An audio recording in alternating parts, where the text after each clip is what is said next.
Hello and welcome to the League of Women Voters of Portland Voter Forum for candidates running for Portland City Commissioner, Position 3. I'm Debbie Kay, President of the League. The League is a nonpartisan organization dedicated to making democracy work.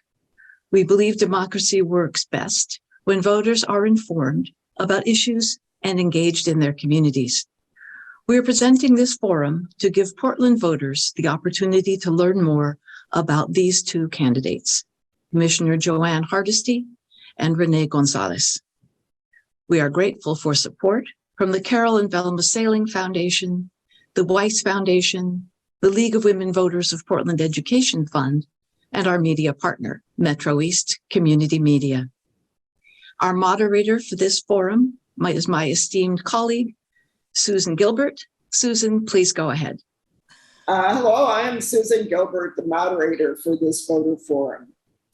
Under the voter forum rules agreed to by the candidates for this event, each of the candidates will give a 2-minute opening statement, followed by questions we have prepared, and each will have a 2-minute closing.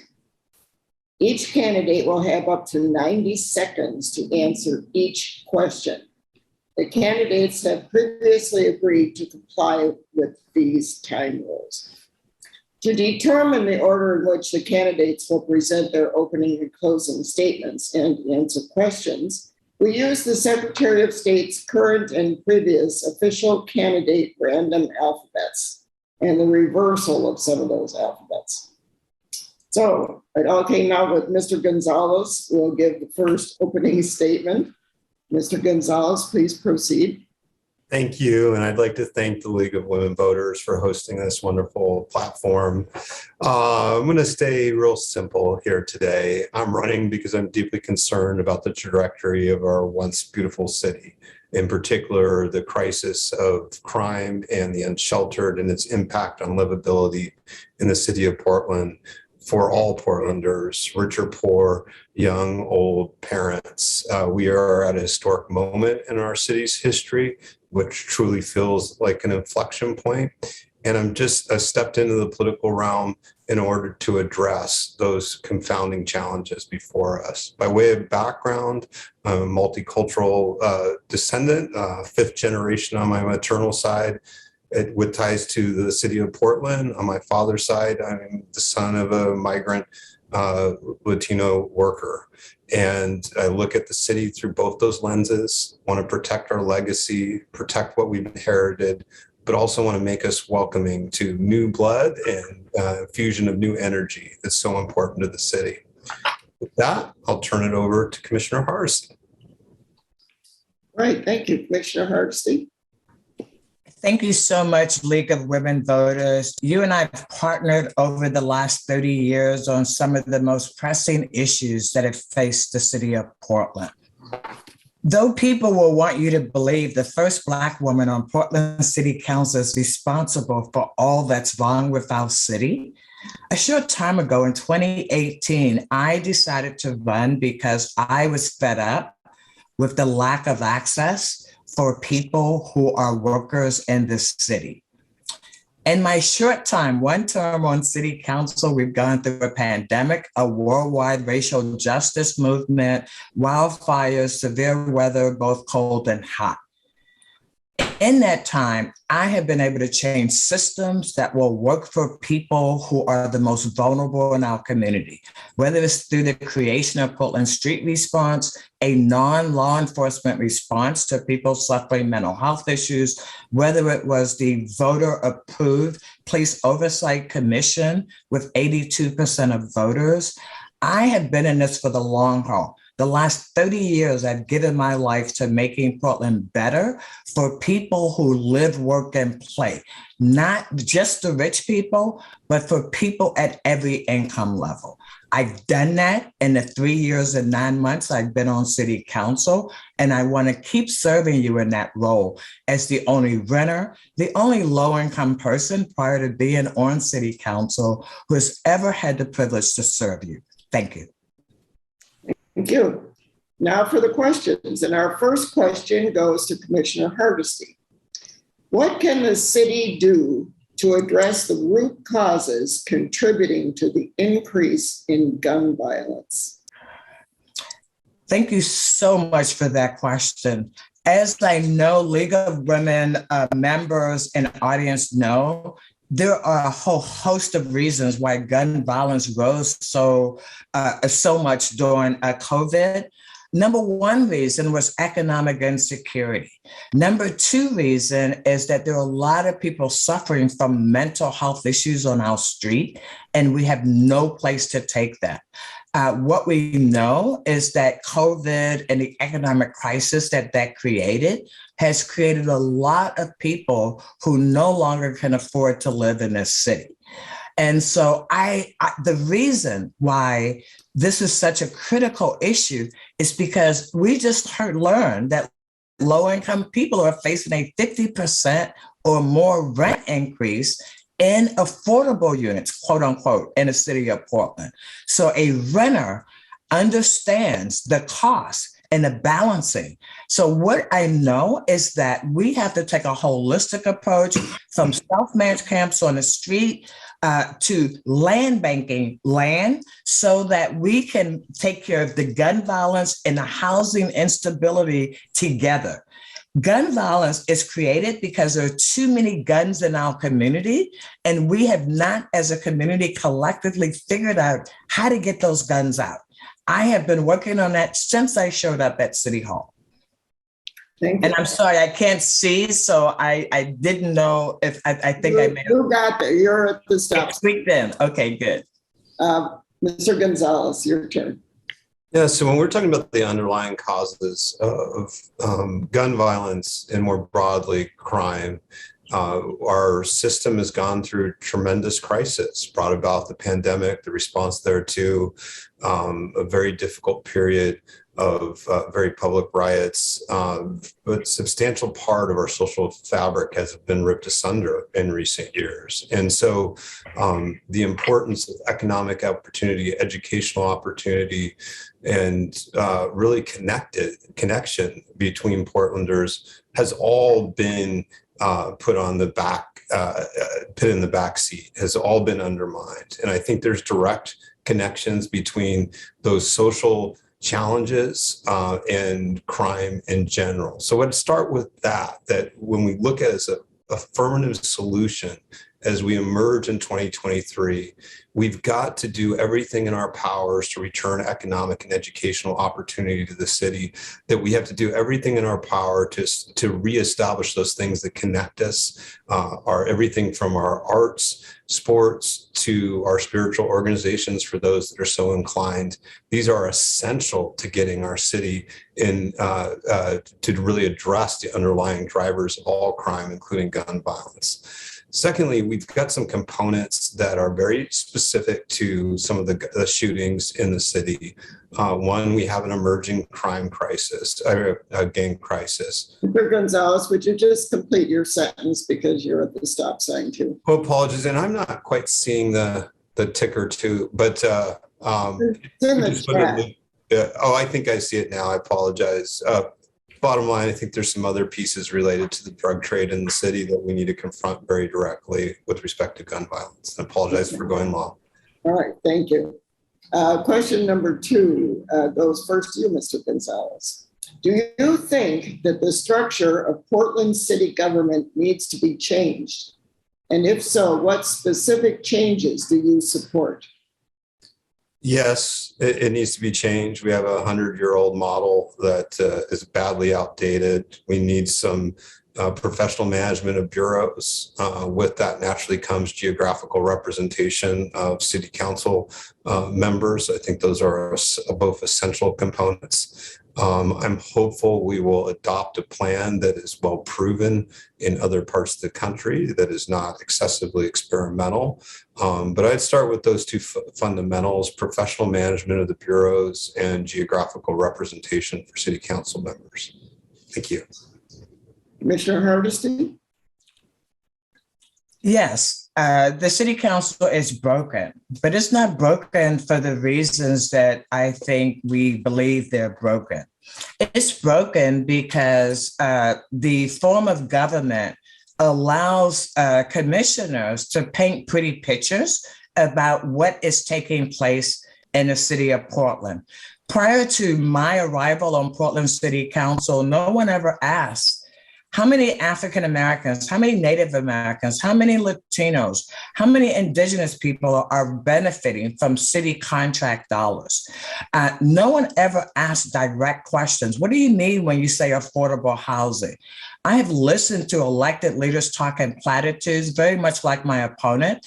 But the reality is, until you ask very specific questions, you really don't understand why we continue to say that we're progressive, that we are focused on minority and people of color, that we are committed to economic prosperity for us all. And at the end of the day, what we learn is no, we're not. Because if you follow the money has always gone to the downtown business interests and developers. I live in East Portland, and we have not had the same kind of governmental impact. So yes, the government is broken, and I look forward to supporting the Charter Commission's recommendations. And again, I'm sorry, I'm not able, I hope, I don't know what I can do to be more efficient with I guess I'll hold my glasses just so I can watch and see if you're trying to signal me. Okay, you're fine. Okay, good. All right. Question number 3 goes to you first, Commissioner Hardesty. So you ready there? No, I'm ready. How can Portland address barriers such as criminal history, substance abuse, and mental health issues to ensure that people who lack housing have a safe and stable place to live? I am just outraged that we are now under the third mayor that declared a housing emergency, and we are still acting as if we have all the time in the world. The biggest missing piece right now is a big picture vision of how state resources, county resources, and city resources all work together to house everyone in Portland. We have to get people into safe places, whether those are self-managed camps. And let me say, we need all of the above. Self-managed camps. The city owns 5 golf courses. How do we not put people safely on land the city owns? We have to have transitional housing. We have to have housing for people who have alcohol and drug addiction. We have no mental health services today available. We need to advocate with the federal government and the state to invest in mental health services all over this state. Those are the contributing factors that prevent people from being able to live productive lives as they're transitioning from living on the street into housing they can permanently afford to live in.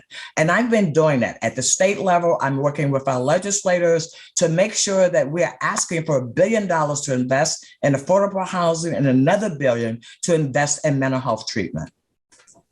Thank you. Mr. Gonzalez, same question.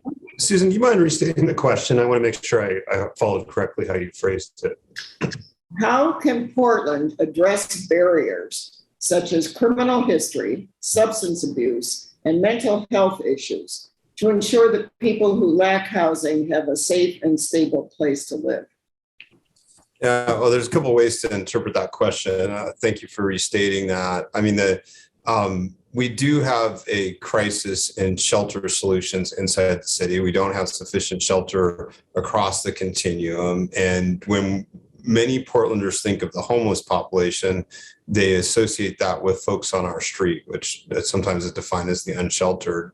I do think we need a continuum of services there specific to shelter. That's everything from low barrier to high barrier, and some segmented targeting of social services with those sanctioned sheltering. More generally, when we talk about the homeless challenge and including housing instability in the region, we simply do not have a good pipeline of affordable housing that affects the folks across various segments of our population.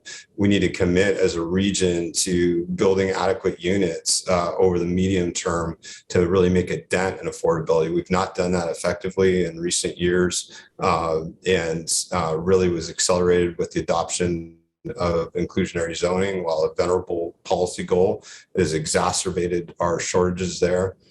Then last but not least, we have some challenges associated with addiction services in the state. Measure 110 promised substantial services. Those haven't come on board yet. We need to be loud advocates for those dollars to roll out effectively in the region. Thank you. Welcome. All right, Mr. Gonzalez, you get this question first.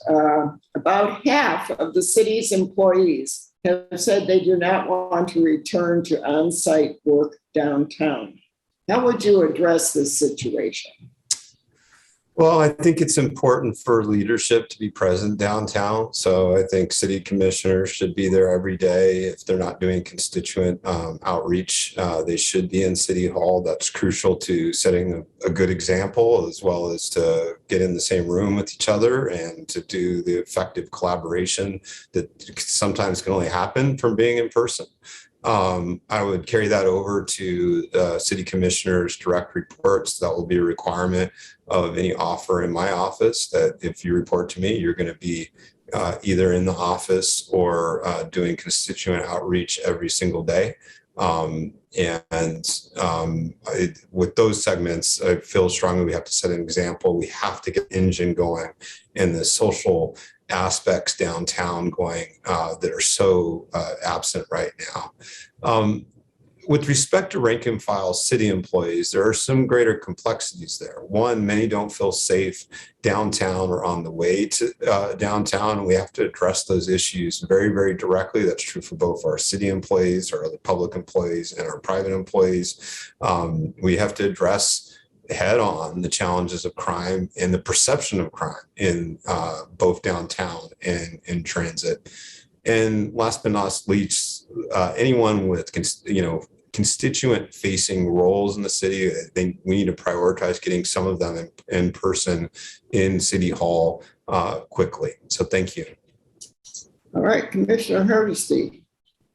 Let me say that I hope that all of us have learned some new tools and lessons from COVID. One thing that most major Fortune 500 companies are doing is reassessing how they use space, how employees work. We've learned that there are a lot of jobs at the city where you don't actually need to be at City Hall, and let me say in any other city office building all over the city. My opponent has it wrong when he thinks that the world operates outside of City Hall. The world actually operates in community. That's why when I first ran for office, I made a commitment to have community meetings in every corner of the city of Portland. And the only thing that stopped that was a worldwide pandemic that were killing people that were elderly and without resources. So I disagree. My employees work 2 or 3 days a week downtown, as do I, and I find that sufficient to do the relationships that I need to do at City Hall. I will tell you, I build relationships at Metro, at the legislature, with our federal delegation. So my opponent seems to think that he can only work from the City Hall building. I think he should know more about what the real job is of everyday city commissioners. All right, thank you. Next question goes to Commissioner Hardesty first. How would you strengthen the city's working relationships with Multnomah County, the state, and other tax districts on multi-jurisdictional issues such as affordable housing, transportation, policing, social services, and the economy? That is a great question. And let me say, it helps that I'm a former state legislator who understands how to pass law in Salem, which I proved when we passed the law to change who could actually have oversight over police. I've been working with our regional partners around the biggest transportation issues, the I-5 freeway expansion, which I helped unstick.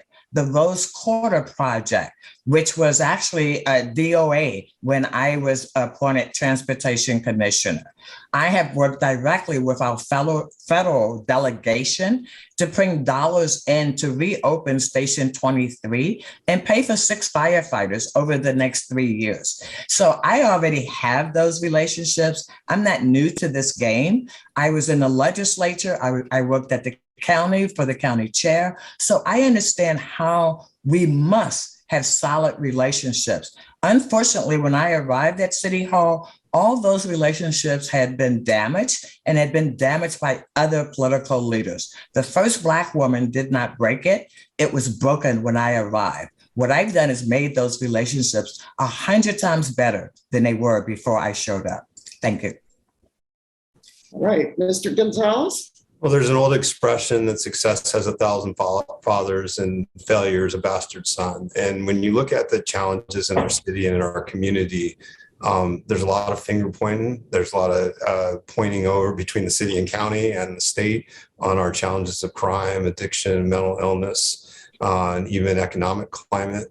So, I can say I've spent my entire professional career substantially engaged in public outreach. That's the Library Foundation, Portland Children's Museum, as well as building the largest youth soccer club in the region and then the state. That requires working collaboratively with folks, both inside organizations and outside, and have to take some of those skills to the challenges facing the city. It can't be about pointing the finger all the time. It's got to be towards targeting towards the shared outcome. And I think, this is a city that a lot of people care about, and that's true in our congressional delegation. It's true in City Hall. It's true at Salem and at the county.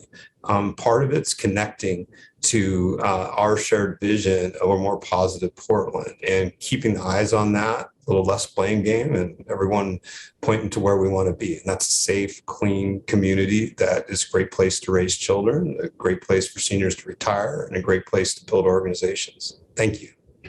Thank you. You are listening to the League of Women Voters of Portland's Voter Forum for the candidates for Portland Commissioner position number 3. We'll now resume our questions. And we start with you, Mr. Gonzalez. What are your suggestions for bringing back Portland to encourage people to come back downtown? Yeah, I alluded to that a little bit earlier, but both the reality of crime and the sense of crime and lack of feeling of safety in our urban core, we have to reestablish that. And we continue to face some real challenges there. We're looking at another year of record homicides in the city of Portland.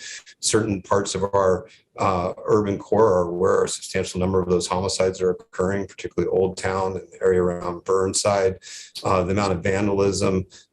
So there's just a component where we have to reestablish both the reality and the feeling of public safety. It absolutely extends into our public transit and our multi-use pathways that lead into the city. Too many Portlanders don't feel safe on either of those. So the reality and the perception of safety are crucial table stakes on that question. Second, there very well may be permanent changes in the way urban cores operate post-pandemic. And we're going to have to do the real work envisioning what a post-pandemic Portland looks like. I think the mix of housing and office downtown will inevitably change over the next decade. We have to look at how to best to partner between the public, the private, and our other government partners in addressing that.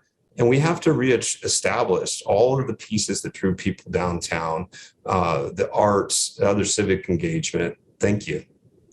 Thank you. Commissioner Hardesty, your response? I'm sorry, I lost track of the question. What was the question? What are your suggestions for bringing back Portland to encourage people to come back downtown? Well, let me say bringing back Portland and coming back downtown are two separate questions. We have to bring everybody back. I walk through downtown all the time, and I've got to tell you, downtown has been pretty bustling of late.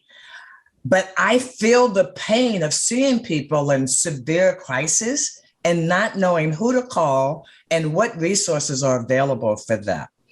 When I first moved here over 30 years ago, you could listen to music and see creative people 7 days a week. I want to help downtown become a place where people at all income levels can both rent commercial space and residential space. I want the city to land bank any land the city owns that's within the downtown central and all over the city, because we are quickly becoming a city where people who work for $25 an hour are being priced out and can no longer afford a one-bedroom apartment. If we want to be a city that thrives at every income level, the city has to take radical actions now to land bank. We're not getting more land, so let's hold on to the land we have and make sure that small businesses at 60% of area median income and people can live who are working every day. They just can't afford first last security deposit to move into a market rate apartment. And that should be downtown and in every other part of the city. All right, thank you very much. Thank you. Commissioner Hardesty, you're up again here. Are Portland Police Bureau oversight groups working satisfactorily? How would you support or strengthen them? You mean all of them? All the groups that they have, all their oversight groups? I think that's the challenge. I think there's probably about 15 groups that are providing advice to the city of Portland. When I talk to those groups, to the police bureau, but when I talk to those groups, it is all one-way information. There's not a sharing of information between the advisory committee. Like the behavioral health unit gets really frustrated. The city council never sees the recommendations that go in. It's not until it's at city council that we learn that there's only one-way communication. We've seen that with the Portland Community Engaged Policing Committee. We've seen it with the Behavioral Health Oversight Committee. And so we are good at the city at putting advisory committees together, but we're not good at actually having the communication stream be two ways, so that the volunteers actually know what the police have accepted and what they haven't. What I would do, and we can't do this until the DOJ settlement agreement is over, is actually evaluate each and every one of those committees and find out whether they're worthwhile. And I would say not just for the police, the city now has over 270 some advisory committees that nobody really knows who they advise and whether or not they're providing good advice for the decisions the city is making. Right. Mr. Gonzalez, same question. Well, I would start with what voters approved in 2020. It looks like we're looking at a number of years before that will be effectively rolled out. That's unfortunate. I think our eyes got big on what we were asking for and looking for. And I'd say both the conceptualization of that plan and the execution of that does not appear on path and was frankly a direct response to the voters at the time. So I'd say in that regard, it's not going well. In other areas, I'm probably more neutral on it. I think that we will engage for the next 100 years on how to best balance police accountability and public safety. That is a dialogue that will never end. I don't think we ever get to the end on that because of the difficulties in addressing serious crime, its overlap with mental illness, in addiction, and at the same time, really assuring that those that are entrusted with deadly weapons, which is the police, are accountable to our community as a whole. Those are hard questions. Those aren't easy questions, and that work will never really be done. So I would leave it at that. Those oversight commissions and committees related to police face a very difficult job in balancing those really conflicting challenges. And that work will never be done. Thank you. All right. Moving on. If I may respond, my opponent gave you some misinformation about the voter-approved ballot measure. Can I respond to that, please? Commissioner Hardesty, Chris Kobe responded to you that you could address that on your own time, say in your closing statement or in the Part of That's a- the question. That's a disadvantage to me when he gave a misinformation, Right. and then I used my closing statement to counter his misinformation. I realize it's a difficult situation. Okay. Next question, Mr. Gonzalez. What contribution do you think Portland Street Response and Public Safety Support Specialist, PS3S, have made to the city, and what changes in their role, if any, would you support? Well, I think speaking broadly, any time we can have non-police intervention with those suffering from mental distress or are struggling with mental illness, I think that is important for society, that we're assuring as many of those interactions as possible. And I think Portland Street Response is making a positive contribution there. And I think it should continue to have a role. Having said that, there are always going to be certain instances where we hope police intervention is not required, but it may turn out to be that it is required, that some that we don't perceive to be violent can turn violent. So I think speaking broadly, they have a very, very important role in interacting with those suffering from mental illness or and mental distress. But both the city and county programs there are part of the equation. They'll never be the entire solution there. With those suffering from both mental illness and drug addiction, and particularly in instances of high toxicity, that tends to be more challenging. And I think Portland Street Response may still have a role in intervention, but those often get, we're going to have some other partners at the table with that type of intervention. And when they're violent, it's inevitable that the police will have to be a part of that equation, unfortunately. Thank you. Thank you. Commissioner Hursti, your turn. I will start by correcting the misinformation my opponent gave with the last question. The voter approved by 82% ballot measure on police accountability, in fact, is on track. As I promised voters, first we had to pass the measure by overwhelming measure. We did by 82%. Then we had to go to Salem, change state law. We did. Then we had to renegotiate a new police contract. We did. And now we're on track to have the first of its kind, fully funded, truly independent, with subpoena power, police oversight board. And answer to Portland Street Response, when I ran in 2018, I didn't know the answer about what should happen. But the question that I had was, no one should die when you called 911 seeking help for someone experiencing a mental health crisis.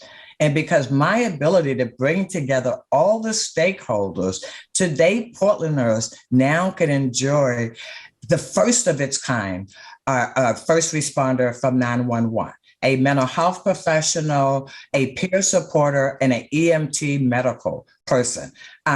It does not exist at the county. The county has a program that only responds where police and people have to wait 2 hours for a response. This is unique. This is good. And because of my leadership, I'm monitoring the implementation to make sure that it's not being used just to dump calls that people don't want. Great, thank you. Next question. How can, and this is first to Commissioner Hursti, how can the City Council promote better engagement of all its residents to achieve fair public policy outcomes? Oh, isn't that the $1 million question that realtors are trying to put into to take me out? Let me tell you, the city does not respect the input of their community volunteers. That's become very clear with the Charter Commission, who worked for 2 years talking to Portlanders all over the city. I have seen in my time at City Hall that we ask community members to volunteer their time over and over and over again. And then we only do something with the information if we like what we get. We have to change how we treat community members when we seek their input. And we have to assume that the life doesn't happen at City Hall, but it happens in neighborhood meetings and community-based organization meetings. I have been appalled at how we have treated grassroots community people who are volunteering their time because they, like me, love this city. Mr. Gonzalez? Well, I think there's a tendency at City Hall to preach and not respond to what Portland really feels is ailing it. And you talk to voters every day. The challenges of crime and the unsheltered are mentioned every single day when we're doing outreach. And the city's been incredibly slow to respond to that. And so I think part of it's just listening, and more listening, less preaching. Secondly, there are a couple of constituents that really feel like they've been put on the back burner at City Hall. You know, we once had thriving neighborhood associations that connected with the city. I think in recent years, they've been put on the back burner. They've been felt like they've really excluded from direct impact on policy in the city. I'm going to work harder to revitalize those organizations that may have a role beyond their typical outreach and connection. But the complaint that I hear there repeatedly is the city comes to neighborhood associations when it wants to pipe out a message, when it wants it to do the work for the city. And that needs to be a two-way street as a way to elevate at the most grassroots level citizen concerns. I do think we may be able to partner with them effectively on some of the community policing and community crime intervention that's going to be necessary in the short term. But I'd start with that. We need them at the table and engaged in these processes. Thank you. Thanks. Okay, Mr. Gonzalez, you again. What should be the role of the city commissioner within Portland city government?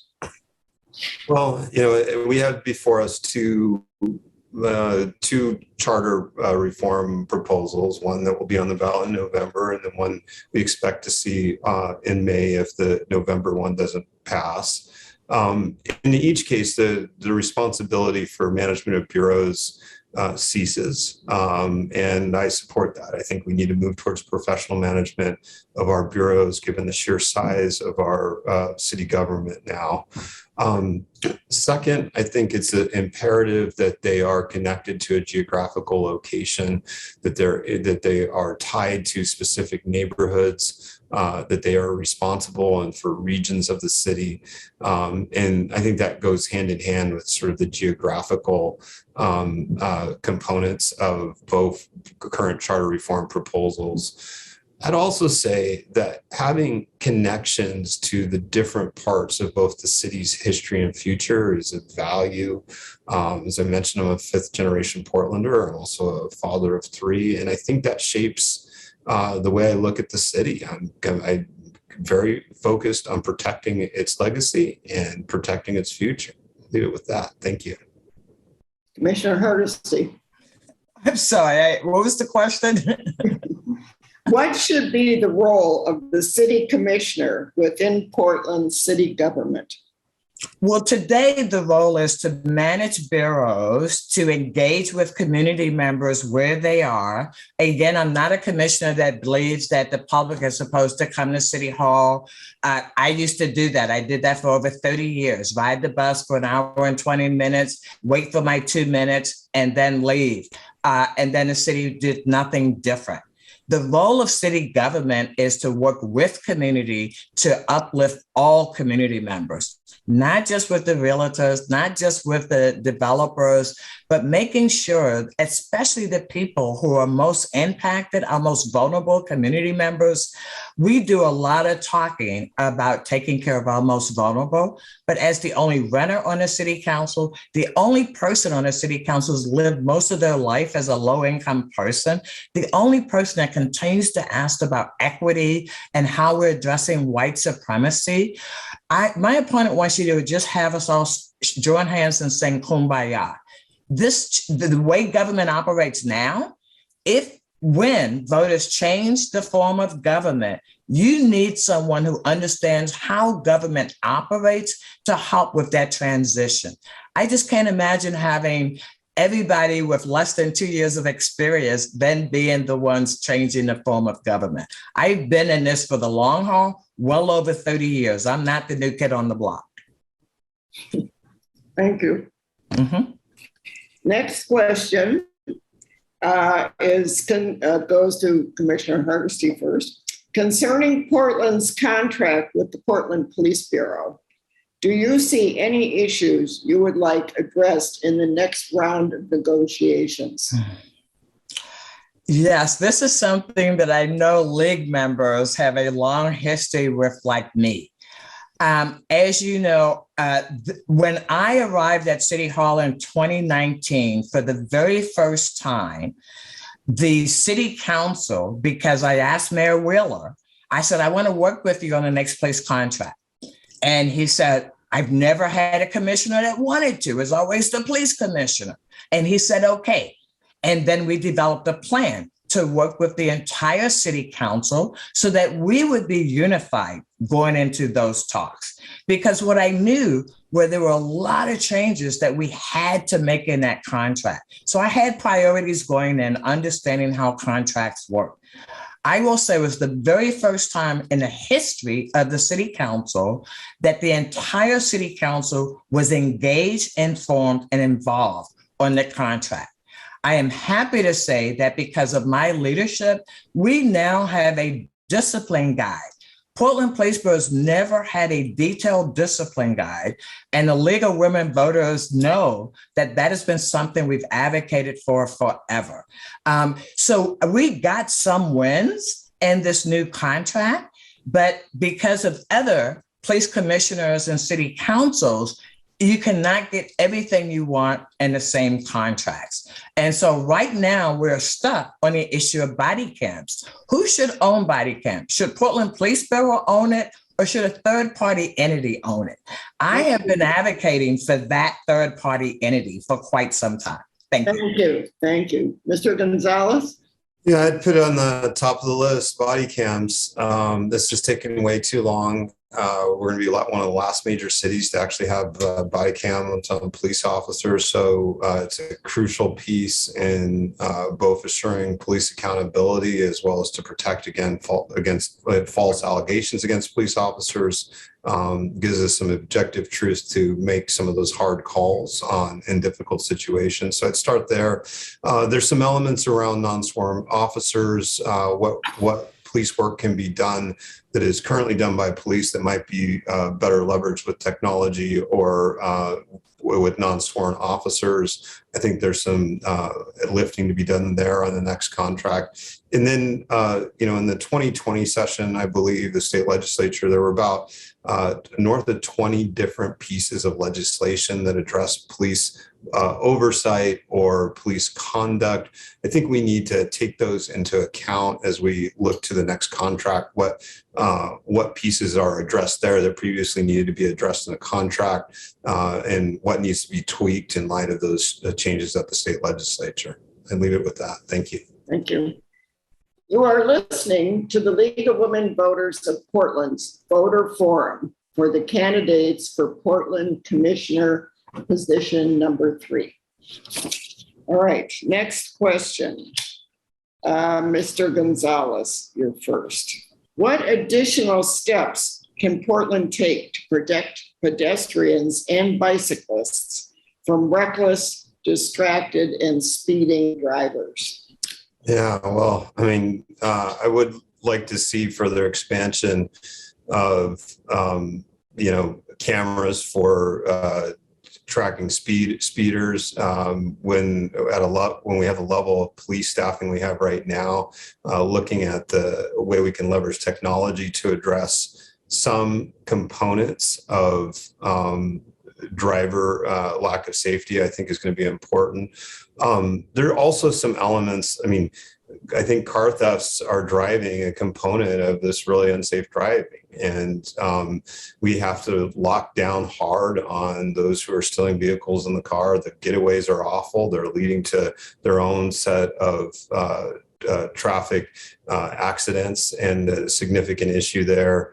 Then third, well, in the front end, we need to look at some technology for enforcing our speed requirements in the city. We do need to get towards a path of a truly traffic police again. And through the funding and staffing challenges, we've not been able to adequately support that in recent years. It's absolutely a component to deter speeders. Last but not least, there certainly are design components of our transportation system that can address safety in big ways, and we need to be continue to be aggressive in looking at ways to improve the safety of our roads, particularly ones we inherit from the state. Thanks much.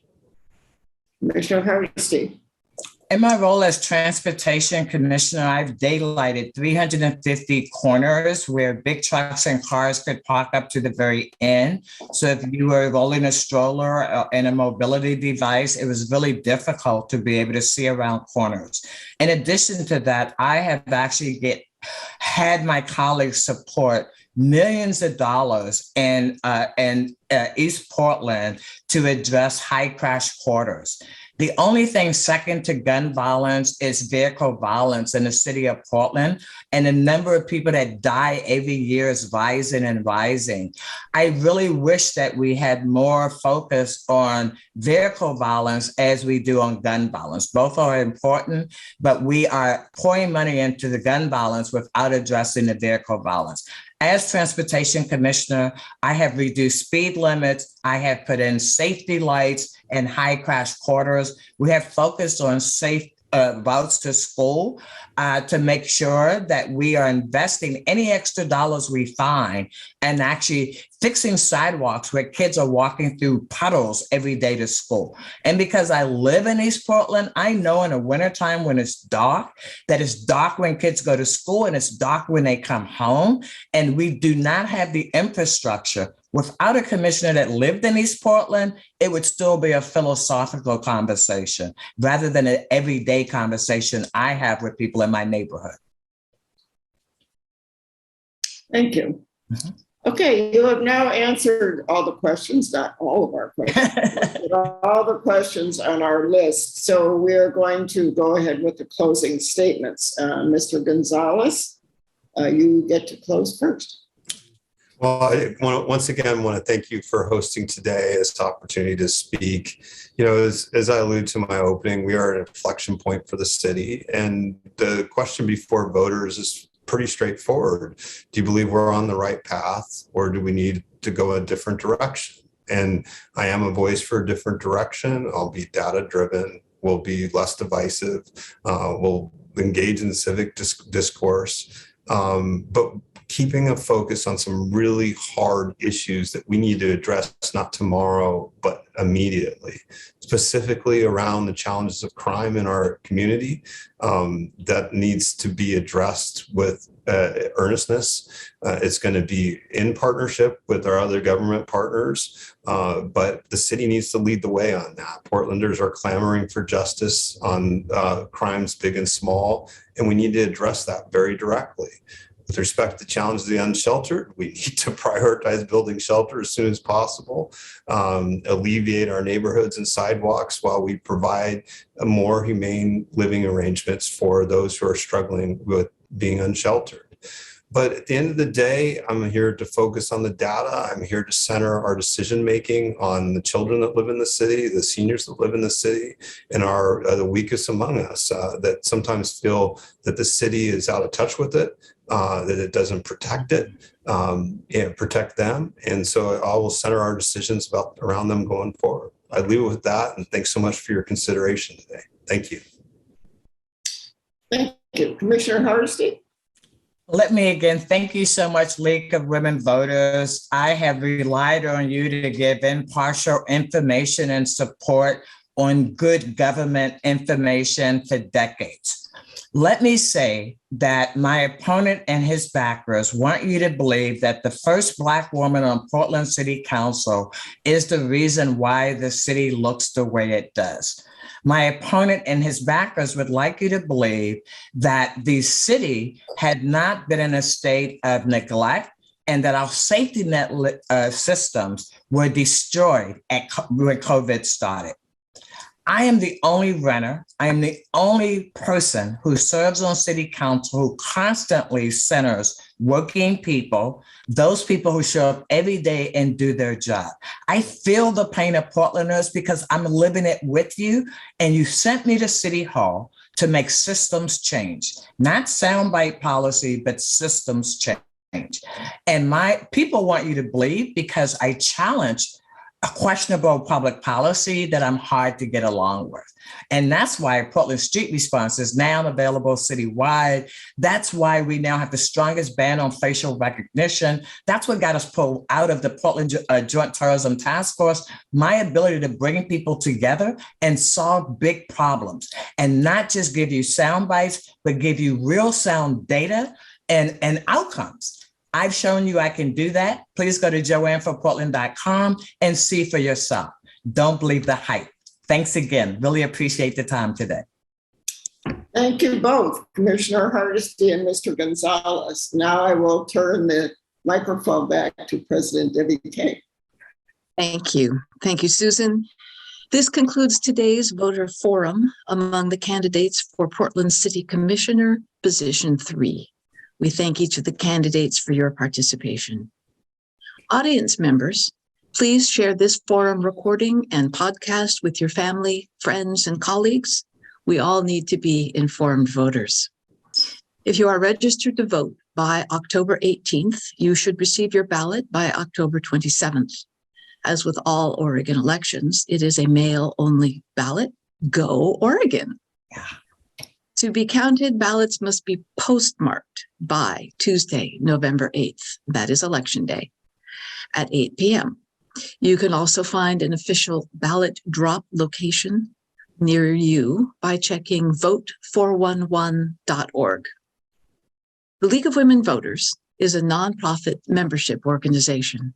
We hope this forum was meaningful to you and helpful. We welcome you to join or contribute at lwvpdx.org. This is Debbie Kay for the League of Women Voters of Portland.